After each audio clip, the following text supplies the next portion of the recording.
Love and Longing. Ladies, warriors, a pook of all origins and all other races with a thrill for battle. Those few men with a stomach for violence and fast-paced combat, I am Goyitis, announcer of this broken shell tournament.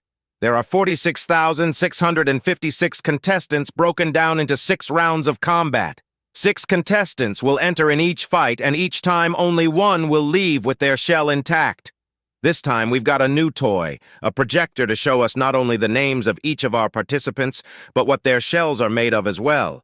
As we progress, their pictures will be updated to show their greatest moments. The last one with their shell intact will be permitted the honor of carrying it into Castle Adagtur and trading it to the Empress for not only a crown, but a royal title. Unfortunately, that means she won't get the chance to fight again, but who needs to when you've got the title, am I right? The roar of the crowd is so loud it's captured on the microphone the announcer is speaking from. Glad to hear the crowd's excited. Now, the first 2 rounds are going to be good and quick, but there's going to be a lot of them. The girls here are eager, and there are even a few men seeing how they stack up. Hopefully they won't get much more than a slight scar and a scary story. And here we are. The first round. This one has one of the men a tret. No, my apologies. One of those new humans. He's coming here no doubt as some silly little obsession as he's married to one of our battle princesses. He looks so tiny compared to the girls around him. Hopefully they don't outright eat the poor man. They might have to, because while his opponents are using hardened steel and kutha in their traditionally molded shells, he has tritite and steel as a flexible shirt instead. Here they are. All of them are taking their positions and getting ready for the fight. They're all eyeing up Mr. Vernon Shea and obviously dismissing him as the weak link. It could be a mistake, though. There are stories going back to the earliest days of surprise sorcerers. Now then, it's anyone's fight. Let us begin, Goyitis announces with glee, and the crowd roars. Time out! Vernon bellows, and the color in the arena bleeds away as the Apuk warriors charging each other slow to a stop. He alone retains his color and capacity to move. He starts humming to himself as he casually walks through the stilled air and up to the nearest competitor. He punches her shell casually, and it shatters under his fist before the shards and fragments pause in the temporally stilled atmosphere. The humming continues as he walks up to the next and runs his fingers through the shell, leaving massive, cracking furrows that pause when he stops destroying the armor. The next one is open-hand slapped and buckles under the unnatural force before he calmly elbows the next and craters it before it goes still again. The final one, he puts his hands on both edges and crumples it like an empty can. He continues to hum calmly to himself as he walks back to his starting position. Time in! He commands the world, and each of his opponents crash to the floor as the sheer force exerted on their shells causes them all to shatter and crumble in a heartbeat. He doesn't even look back and keeps walking out of the arena, the winner of the first round. By the goddess, he is a sorcerer. We have an alien sorcerer in the Broken Shell tournament. What a contender! Didn't I tell you not to dismiss him? Ah, this is too good. Better luck next time, girls. You were up against a freaking time master. Woo! Goyitis cheers as the images of the 5 defeated Apuk fade from the projector, and Vernon's is first expanded, then replaced with an image of him casually elbowing a shell to pieces with a calm look on his face and a gentle smile. You're all right, Miro Noir exclaims as he arrives in the back. There was doubt? Well, no, but I'm allowed to worry, not to mention you never know when you'll run into Princess Materielle in a round. It's only going to get much more dangerous from here. Oh, no doubt. Everything I show will be used against me in the next round, so I have to show something different each time, Vernon remarks as he and Miro Noir walk into the waiting room for the second round participants and family to watch the next round. So it's true. I thought the feed was hacked. An alien male has won in the first round, a voice says after a short while. There are a lot of battles going on. No matter how fast they go, it will take nearly half a day to get through the first round alone, and even if everything ends in a second, then round 2 will still take hours with all the preparations. Most matches last maybe a minute. There's a lot of minutes to burn through. Sorry, ma'am. It's very real. Vernon apologizes kindly, and she scowls. Do you even know what it means to be called a sorcerer? She asks him, and he nods. Oh, really? It means to venture to the grand forests and learn, to grow stronger from the shadows of trees and songs of leaves, he says in Cinder Tongue, oldest language of the Apuk still spoken to this day. He'd learned a lot from the forests. "The sorcerer's saying," she whispers in awe. You're his main wife, right? Is there—" "Starting requirement is to be a battle princess or equivalent," Mironoir says, and the woman blinks. "Meaning I would have to beat him in a— You know what? Game on. That sounds wonderful. Just like out of a story. Like the Princess Kimora and the Sorcerer Quinfor.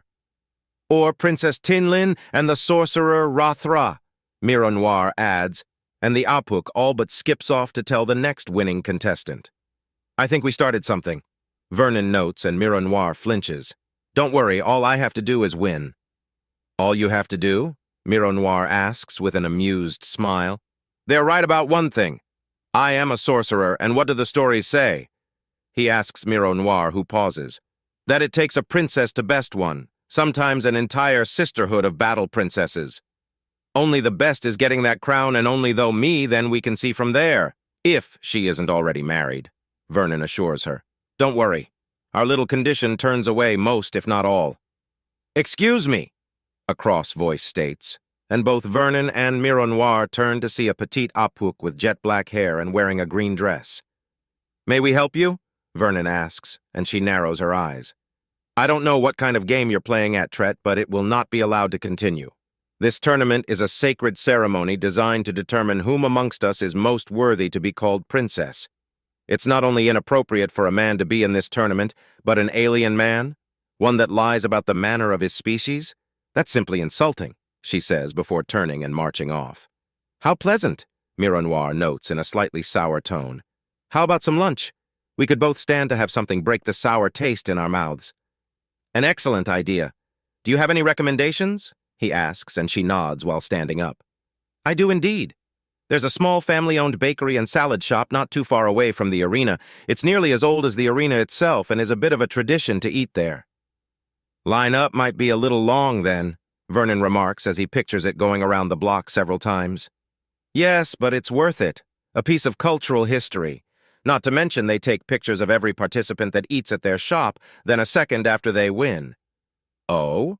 So I might see a picture of the bigger, meaner Mironoir right beside one of you now? On second thought, perhaps we should go someplace else." "Oh, come. Now I'm sure it will be fine. You certainly looked fine on the recording of your battles." "You think even that is beautiful? It's you, my love. You could be a towering titan of muscle and menace or the delicate and dainty lady you are now. You're beautiful regardless," he says, taking her hand and delicately kissing the back of it. "Oh, Vernon," she coos, heart aflutter. She leans in and kisses him on the lips. He wraps his arms around her waist, and they simply luxuriate at the feeling and taste of each other. "Come on! No need to brag," a passing contestant says, and they break up their kiss. She's beaming at them as she stalks past. "Plenty cute, though," she shoots back as she leaves. Fingers laced together, they walk out of the arena and start picking their way through the castle city. Mironoir has to stifle a giggle at his open admiration of the architecture.